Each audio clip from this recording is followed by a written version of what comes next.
क्या है इसका तो एक काबरी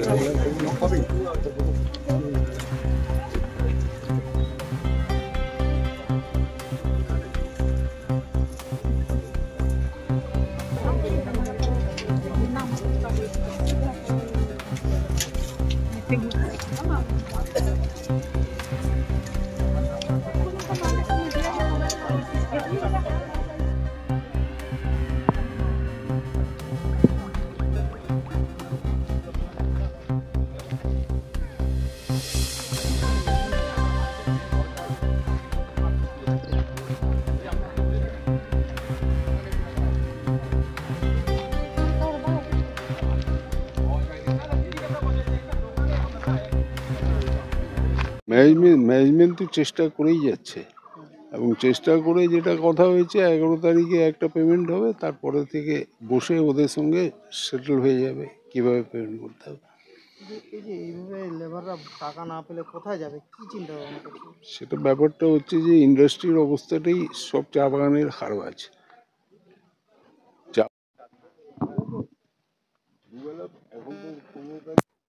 হোলি খোলার পরে হবে, কিন্তু এবার তো 1 মাস আগে আপনার বন্ধ হয়ে গেছে না, একবেলা তো আগেই হয়ে গেছে।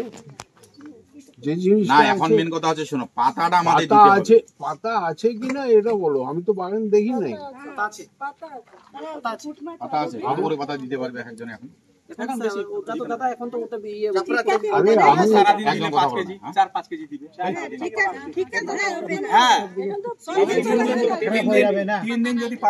যেটা জঙ্গলি সেখানে তো হাত ঘুরাতে হবে, সেখানে 5 কেজি 6 কেজি করে হবে। अरे हमारे पांडे एक तो हमारा बात सुनो, हम बगान तो खराब नहीं करेगा ना। हम क्या ठेका दे के या बगान खराब करेगा जो नीचे से पत्ती तोड़ के नहीं मांग रहा है। हमारा वो बात नहीं है। हमारा बात है जो तुम ऑलरेडी 2-4 दिन लेट हो चुका है, ठीक है, तो 2-4 दिन यदि तुम पत्ती हमको तोड़ देता, हमको होली के पहले तो एक तो राउंड घुमाना पड़ेगा। वही बात तो वही कर रहे हैं हम क्या पत्ती खराब करने मांग रहे हैं क्या? हम लोग भी तो नहीं चाहते है ना पैसा पाने से, तो हम लोग भी तो हम पत्ती কাজ করো, টানাও 2টা দিন, একটা কন্ডিশন করি, একটা যদি ব্রেক হয় আর কোনো কথা নেই, তখন দেখবো আমরা। বাগানের পরিস্থিতি খুব খারাপ। উত্তরবঙ্গের মধ্যে চার শিল্প একটা, এখানে চা শিল্পের বর্তমান যে পরিস্থিতি, চা বাগানের লেবার যারা আছেন তাদের চাহিদা খুব কম। এরা এমন আহামরি কিছু কখনো অন্যায় আবদার করেও না, আর সঠিক আবদারটাও এরা সঠিকভাবে এরা পায়ও না। এই 250 টাকার মধ্যে এদের পরিবার চলে। তারপরে বাগান নিয়মিতভাবে এদের বেতন দেয় না, নিয়মিতভাবে এরা পয়সা পায় না, খুব কঠিনের মধ্য দিয়ে এরা চলে। কিন্তু এই ব্যাপার নিয়ে আমাদের প্রশাসন, যেমন হচ্ছে কেন্দ্রীয় সরকার বাগানের দায়িত্বে আছে, কেন্দ্র সরকারকে হস্তক্ষেপ নেওয়া উচিত। উত্তরবঙ্গের এই শিল্প প্রায় 8 লক্ষর মতো উপরে শ্রমিক আছে, এই শ্রমিকদের কথা ভাবা দরকার। আমরা অনেকে অনেক ভাষণ দিই, অনেক কথা বলি, কিন্তু লেবারদের বিষয় নিয়ে চিন্তা ভাবনা খুব কম। তো এটা 1 বছর ধরে চলতেছে, এই টানা পড়ানা 1 বছর ধরে চলতেছে। 1 বছর ধরে এখানকার লোক মাইনে নিয়ে খুব কষ্ট করে যার যে ছিল সব সর্বস্ব শেষ করে দিয়ে বাগানকে চালানোর চেষ্টা করতেছে।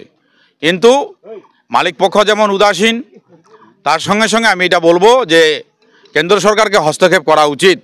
রাজ্য সরকার থেকে যতটুকু সাহায্য করা দরকার, যে যেমন পাট্টা থেকে আরম্ভ করে আমাদের চা সুন্দরী, এই বাগানে যদিও আমরা পাই নাই, ভান্ডিগুড়ি বাগান রায়পুর বাগানে দিচ্ছে, আগামী দিনে এই বাগানেও হবে।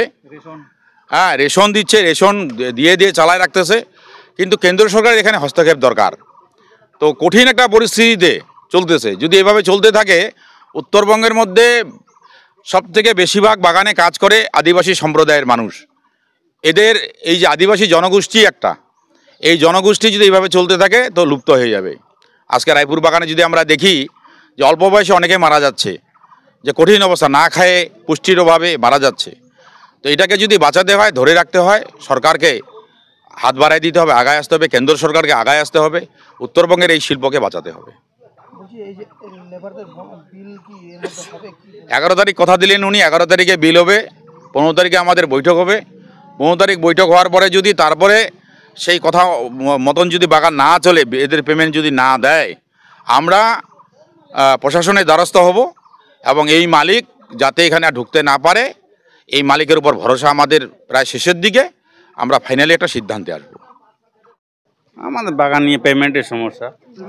হ্যাঁ, পেমেন্ট তো আমাদের 2023 থেকে শুরু হয়েছে, ডেমাডোল চলতেছে।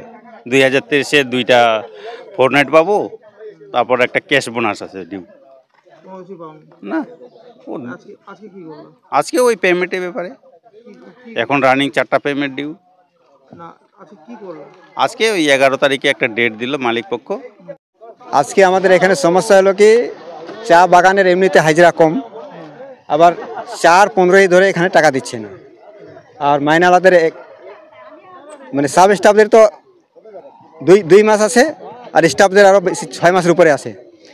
তো টাকা যখন দিচ্ছে না, তো শ্রমিক কাজ না করে খালি পয়সা পাবে, কাজ করতেছে পয়সা পাচ্ছে না। ওই জন্যই আজকে ডেটটা ছিল যে লাস্ট ফাইনাল কথা এখানে হবে। মালিক আসছে, মালিকে ঘেরা করাই ছিল। তো আজকে আমাদের দাদা কৃষ্ণদা আসলো, তো ওই কৃষ্ণদার ভরসায় আমরা এখানে, ওর ভরসায় যে কথাটা হইলো আজকে, সে কথার হিসাবে 11 তারিখে টাকা দেওয়ার কথা আছে। তো 11 তারিখে যদি টাকা দেয় তাহলে ভালোই, আর যদি না দেয় তাহলে তো আমাদেরকে আবার চিন্তা ভাবনা করতে হবে।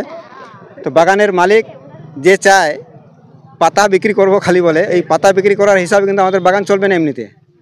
তো যেরকম বাগানের পরিস্থিতি এমনিতে সব দিকে খারাপ, পিএফ দিকে বলেন, এদিকে দেনাপানা যত আছে সব ঠকায় দিন। পিএফের টাকা তো মোটামুটি 11 মাস 7 বছরের টাকা দেনে, হ্যাঁ বাকি আছে। বোনাস, ক্যাশ বোনাস এখনও 22-23-এর বোনাস এখনও আছে, ক্যাশ বোনাস। আর এমনি পার্মানেন্টের বোনাস দিয়ে দিছে, বিঘা টিকার দিয়ে দিছে, কিন্তু ক্যাশ বোনাস এখনও আছে। তো আমরা যদি সবাই একমত হয়ে যদি এভাবে লড়াই করি তাহলে তো মালিককে বাধ্য মানতে হবে। তো আপনাদেরও হিসাবে আমাদের এই নিউজ যারা আছে তাদেরকেও বলি যে এই দুঃখটা সবাই যাতে শুনতে পারে। বাগানের, জয়পুর বাগানের বলে খালি না, আমরা চাচ্ছি বাগানে পেমেন্টটা ভালো মতো হোক, বাগানটা ভালোভাবে চলুক, এইটাই চাচ্ছি আমরা, এই বলি।